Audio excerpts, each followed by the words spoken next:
story is horrifying. This is 16-year-old Stephen Lee Rada, an 11th grader from Lake County, Florida, who was set to start his first job at Burger King next week, trying to save up to buy a car. He'd been living with his grandfather, helping him around the house while his grandmother was in rehab. But all that changed when his father returned to town last week.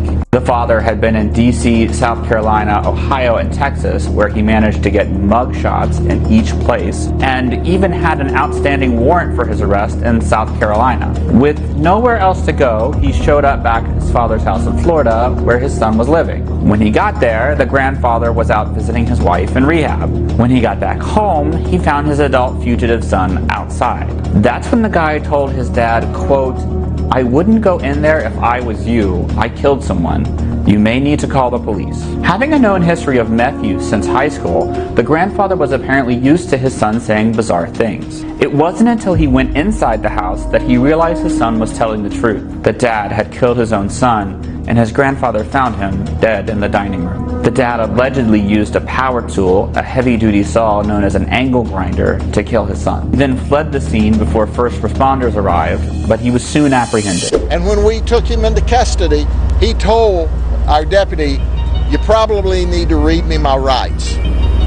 And that's exactly what we did. The motive is still unclear, but the family says he's psychotic. To have this worthless individual murder his son is inexplicable. And you go, well, he might have had a mental health issue. Well, of course he did. People don't murder people unless they're nutso. So anybody who murders somebody has a hitch in their giddy-up. Studies have shown that better access to mental health care can reduce crime. According to the National Alliance on Mental Illness, in rural areas, over 25 million Americans do not have adequate access to treatment, and more than half of people with mental illness did not receive treatment in 2020. Rest in peace, Stephen. Welcome to CSL TV, and I just hope you guys are having a beautiful, blessed day. Now, if you're new to the channel, this is just a review, a reaction, as well as an informational channel. Hopefully the informational part help you and someone out, and we're just gonna watch some videos and talk about them. And if you've been rocking with me for a while, I just gotta say I appreciate you so much. I hope everybody's having a beautiful, blessed day, but as you guys can tell, my lighting today ain't that great, so I don't want to make this intro too long, so let's get it. There's a citizen going after him. Boom! When trouble comes knocking for police officers, it's always nice to see some good Samaritans stepping up to lend a hand. Today we're watching 4 good Samaritans who helped cops. Number 4. In North Texas, 2 officers are in hot pursuit of a man who decides to make a run for it when he was caught with a stolen car. It looked like a marathon was in store for this cop, but out of nowhere, a hero comes out. What's up? Yeah. Jimmy Davis, a former security guard, stops by the running officer and offers him a ride. I said, "Sir, so would you want a ride?" He goes, "Yeah, man, let me get in." The driver drops the cop to where his colleague was trying to arrest the suspect. Had to get a taxi, don't mind me. I did what I had to do. I would do it again too, though.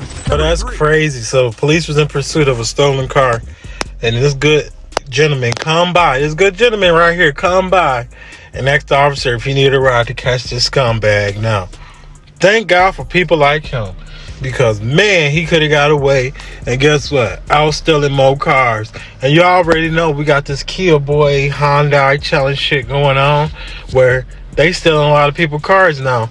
I myself work hard to everything that I get, from this fucking shirt on, you know what I'm saying, everything. So yeah, I would be highly pissed if somebody stole my car too.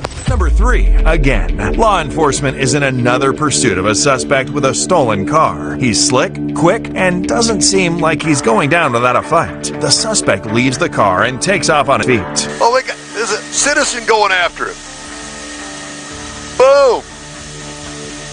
Enter Devin, a former high school track athlete and trained security guard who just happens to be in the right place at the right time. I just ran behind him, tackled him down. Devin chases the suspect down, holding him still until the cops arrive. I saw him, the suspect, running all the way down, and he was already like 50 yards from the officer. So I turned around and sped up and blocked him in, and I got out the car and started running. Finally, the unnamed suspect is arrested. I was not even thinking. I just got out in like a hero moment. Number 2. Bro, y'all see how my man came out of nowhere It was, you know what I'm saying? He had a big ass gap.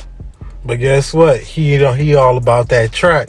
So Brody, you know what I'm saying, helped the police out, hit them track star status on them, and caught my man now. We always talk about the bad and this and this and that, but we got to start praising the good, definitely the people who do it. So this is why I'm making this video. Number 2. In this video, a police officer is performing a traffic stop on a speeding car. You're going 57 and a 35, sir. You have your driver's license, proof of insurance. Instead of handing over his license, 64-year-old David Kubek decides to do something else. Why are you getting out of the car, sir? I gotta get my driver's license. The cop then tells Kubek to take a seat on the ground, but things escalate. Have a seat. I'm not sitting. I'm not sitting! Back up! Back up! I'm not sitting! The situation gets even worse, and an altercation breaks out between Kubek and the cop. Put your hands behind your back. I'm not... Touch the vehicle. Put your hands on the vehicle now! A struggle ensues before a good Samaritan lends the officer a helping hand. Radio, send me units. Roll over on your stomach now!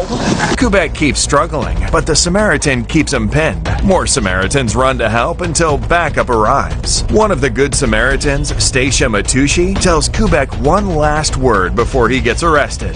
You don't do that to a woman. Do you understand me?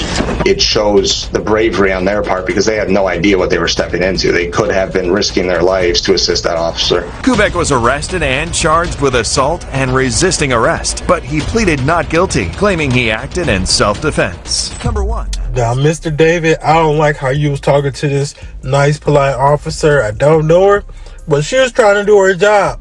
Evidently, you ain't doing yours because you're not supposed to be treating women like that. Yelling at her, giving her a hard time and shit. You know what I'm saying? Who raised you?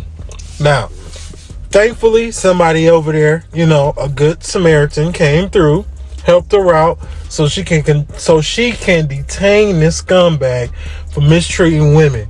Because evidently he wasn't raised right to disrespect women.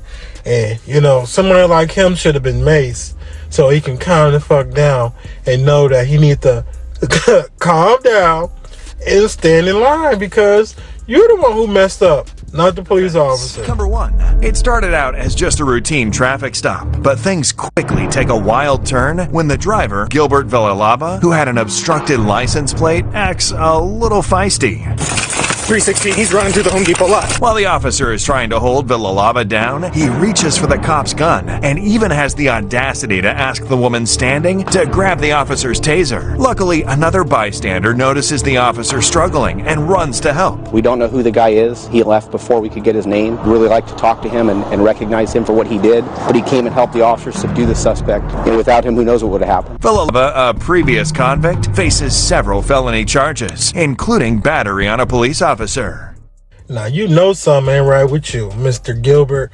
When you fucking own this crazy shit, okay, then you try to reach for the police officer going, what the fuck, you gonna shoot the police?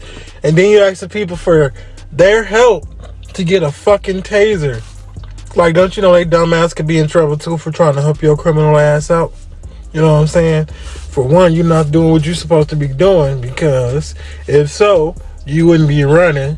You know, you will be able to walk around and be free. So let that be a lesson to y'all. Unless y'all like, you know what I'm saying, as I take it, y'all doing stupid stuff to be treated like slaves. And y'all already know slaves back then didn't have no right or nothing. Even if you mess up and get your ass beat, you gotta go back out to work, no matter how you feeling.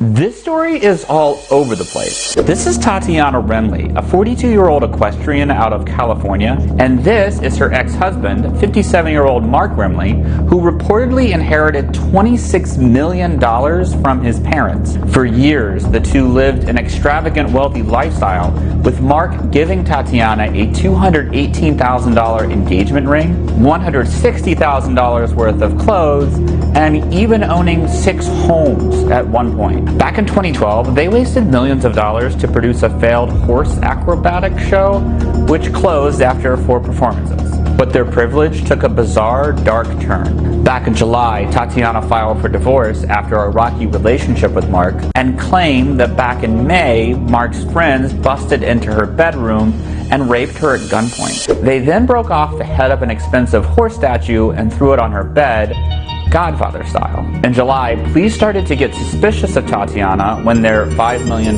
suburban San Diego home caught fire. The day after that, cops say they got a tip that she was trying to hire someone to kill Mark. Tatiana allegedly met with a hitman at Starbucks last month to arrange Mark's murder for $2 million, apparently even bringing money and guns with her as a down payment. But as it turns out, she wasn't meeting a hitman. She was meeting an undercover cop. Tatiana has been arrested and charged with solicitation of murder and gun-related charges. She's in jail and has a hearing in November.